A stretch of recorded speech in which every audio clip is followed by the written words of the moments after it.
Once more, we return to the drive-in.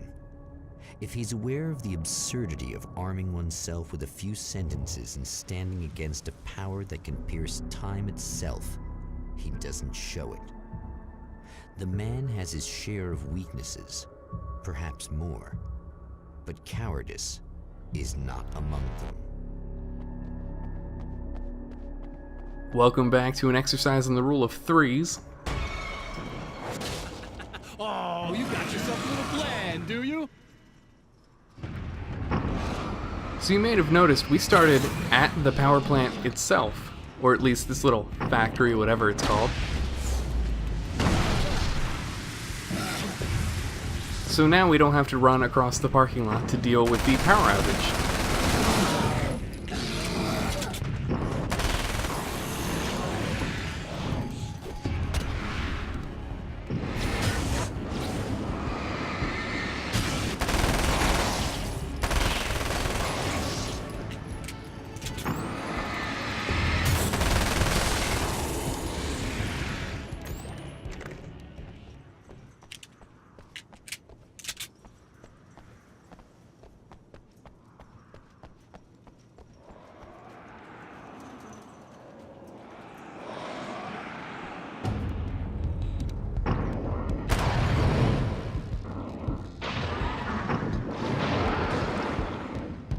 Oh great, there's about, what, 4 of these guys?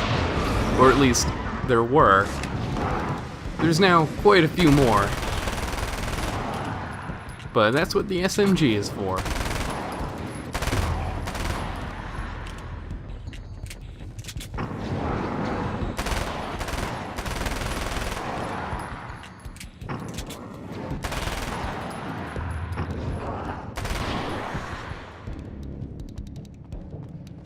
It's a lot better to take care of them now rather than let them follow us all the way in, because it's a little too cramped in here to be fighting that many people.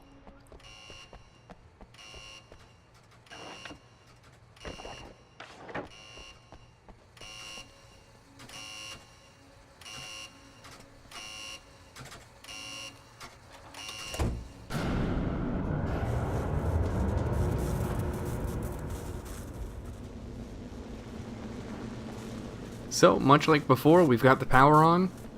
We just need to get out of here without being shocked to death.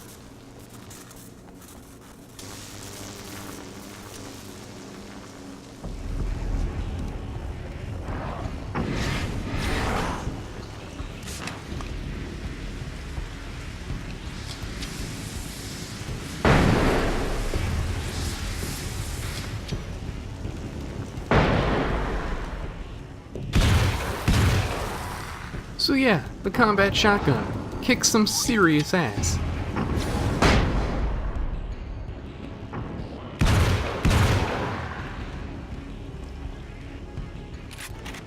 But coming up right after we exit this whole building area, there is another sequence of a fight, but instead of surviving until the song ends, you just have to beat all of the enemies. But it's such a good song that I let it go on for a little bit longer.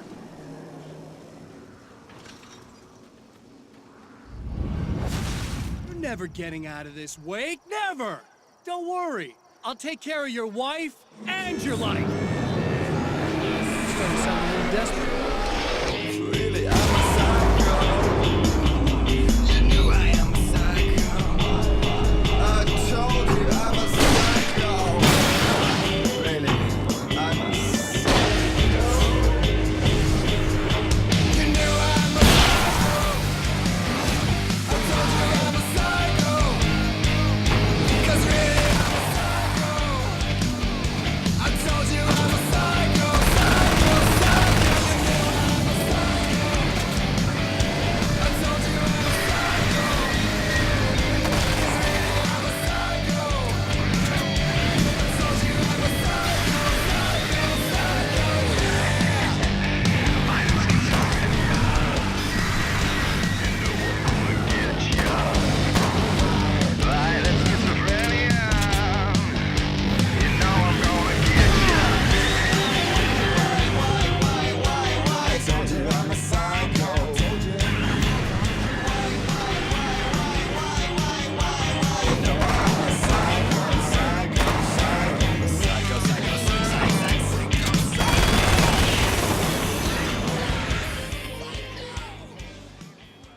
Man, it feels good to play through that part.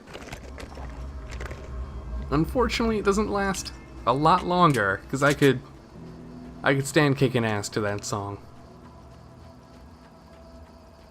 But, alas, we have some business to take care of.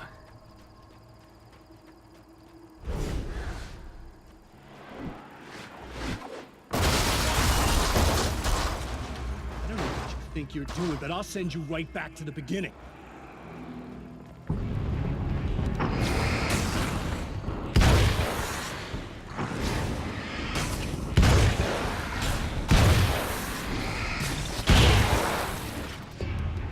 The oomph from those shots is so powerful sounding. It's nice.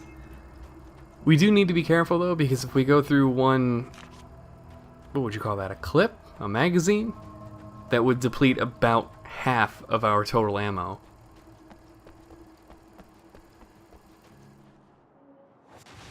What? You think whatever it is you're gonna do is gonna make a difference? This'll end up just like before!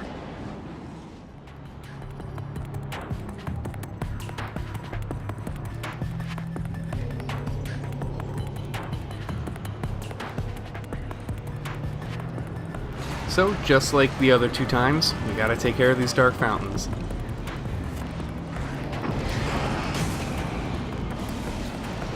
And that's also why I've been holding on to this flare gun ammo.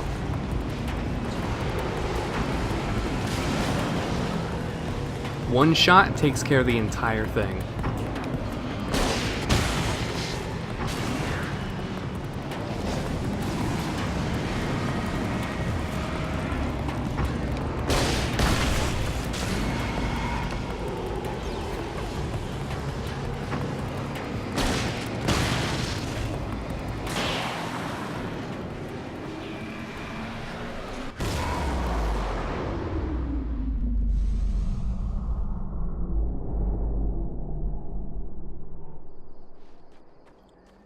And just like last time, the projector building is now open for us, but it wouldn't be right to just leave our friend behind.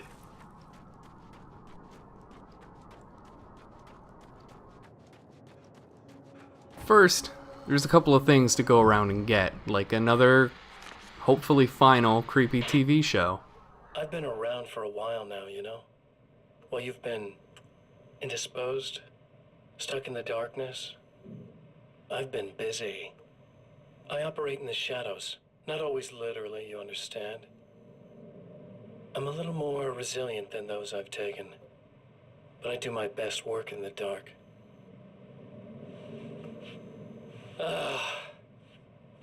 And there's so much darkness out there.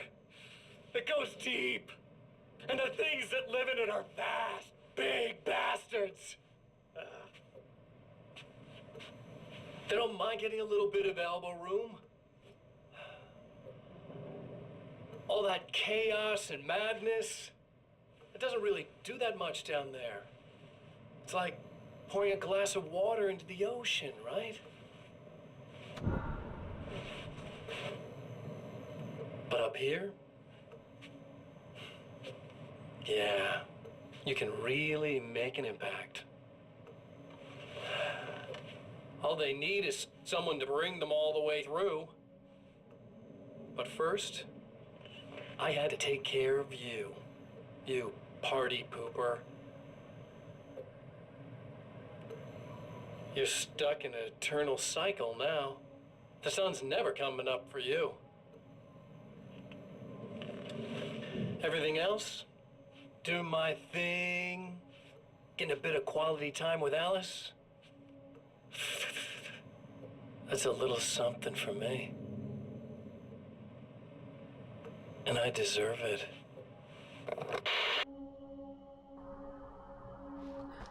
Well, at least he's back to being straight up creepy. But now we'll head back towards the office building. Make sure Serena's not talking about dumb roleplay scenarios again.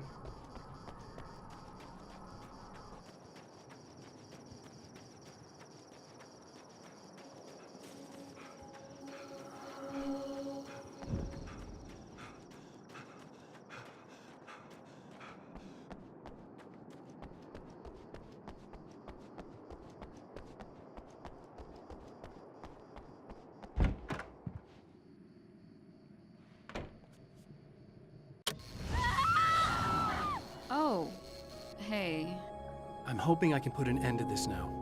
You'd better. I really don't want that to happen to me again. It's like somebody vomited in my brain, like a sleazy movie that keeps looping in my head. I'll stop this, I swear. You know the part that's really screwed up? If you mess it up, it'll just keep happening forever, right? I don't think I can deal with that. Don't think about that. I don't think of anything but. Hey, afterwards, when all this is done, look me up. This thing, I can probably help you deal with it. I don't know. It's almost like I'm not even in the same world anymore. Everything's just weird now. Yeah, I know. A lot of that'll pass with time. But being touched by the darkness, it's rough on you. It's a lot to process. And I just don't want you to get completely screwed up by this. Might be a little late for that, to be honest. Yeah, well, there's degrees. At least you're not at a point where you go around picking fights with people over not changing their light bulbs often enough. What? Never mind. All I'm saying is, you're not alone with this. And anyway, you're friends with Alice, so, you know, any friend of hers. Thank you.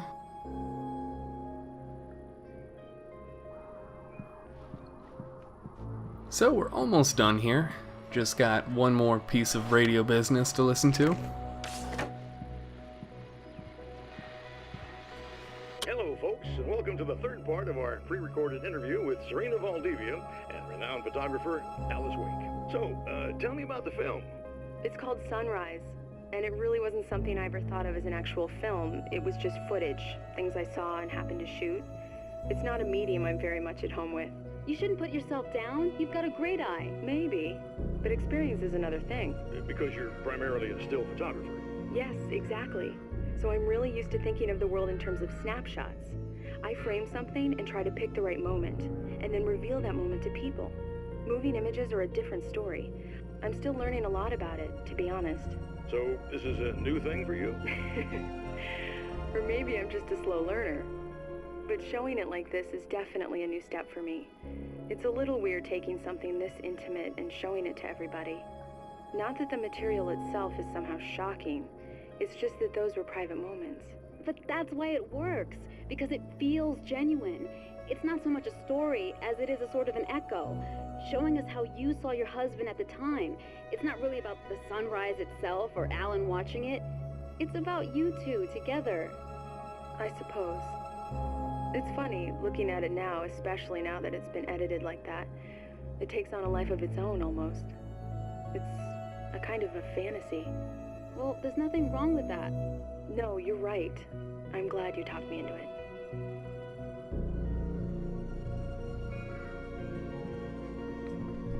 So at least the interview ended on a better note than where it began. I wonder if it'll come into play at all. As we search for the last few manuscript pages.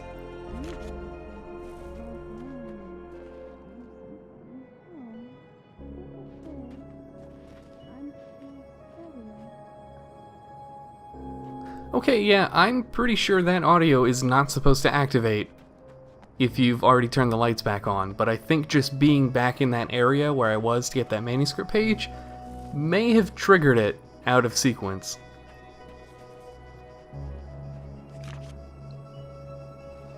And that's the full manuscript. I'll make a separate video or group of videos, since it's 53 separate pages, detailing everything. Since it's, thankfully read to us by Alan Wake himself.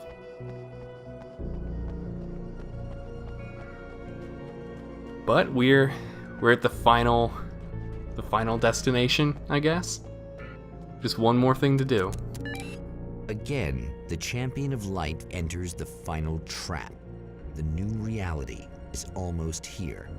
All he needs to do is change the details of the scene, push it past the breaking point, and the rest will snap into place. So we still have the same 4 that we did from the last loop. So changing the time, the calendar, the movie poster, and the spotlight on the fire extinguisher. But there's something new this time.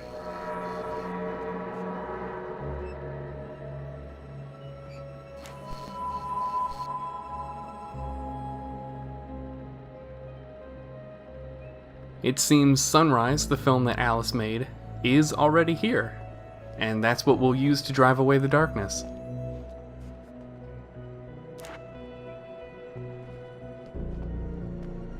So let's just pop that in the projector. And of course, you didn't think I was just going to leave without playing an arcade game. Thankfully, this doesn't affect the scene, it's just an extra little Easter egg kind of thing. So let's pop that film in and finish this.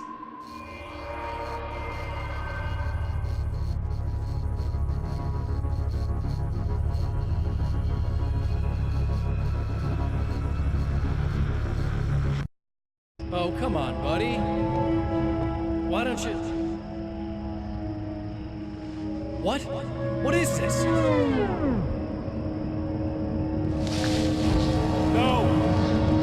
No!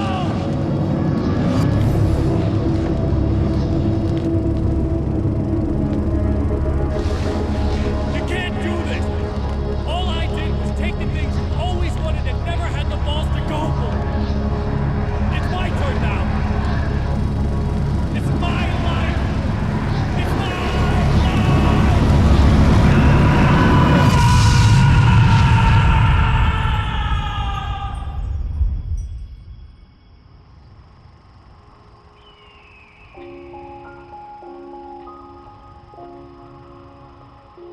Alan? Is it really you? It's really me. How? I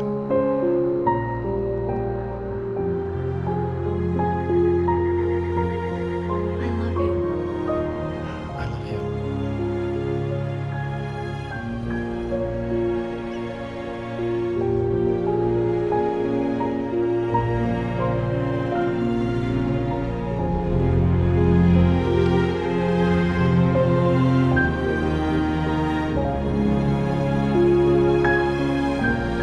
A woman, a man, two lovers, held apart for far too long, enveloped in the light of a glorious dawn. They both feel it.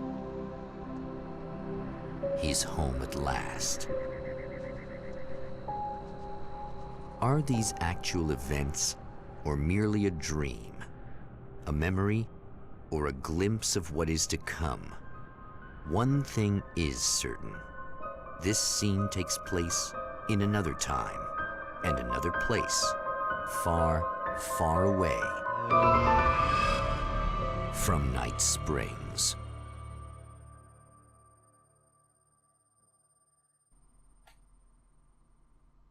So, thank you for joining me for Alan Wake's American Nightmare. I'm gonna let the credits roll without any commentary, but just say that I like this little game, and I really hope they make a sequel. You know it feels nice watching the sun come up, and I've realized I can never return. Oh baby, it feels good watching the sun come up.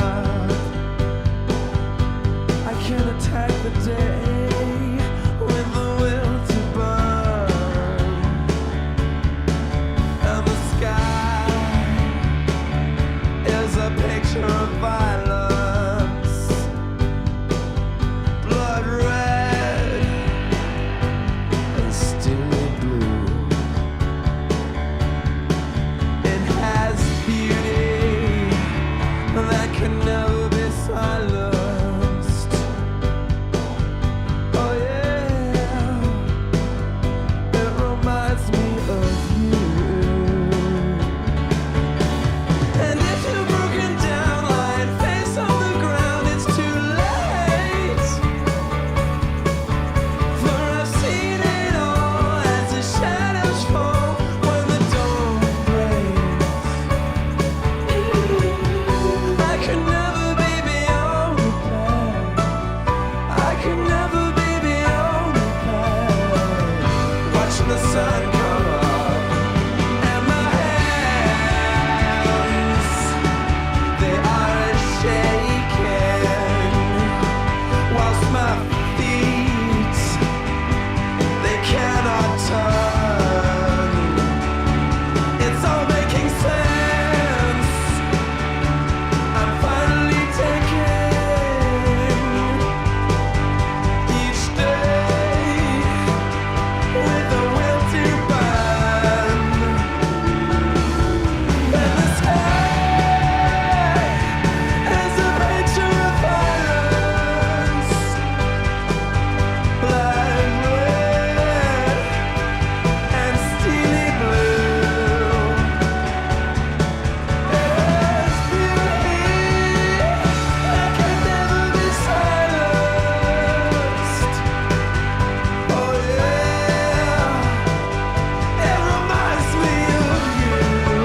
See you next time.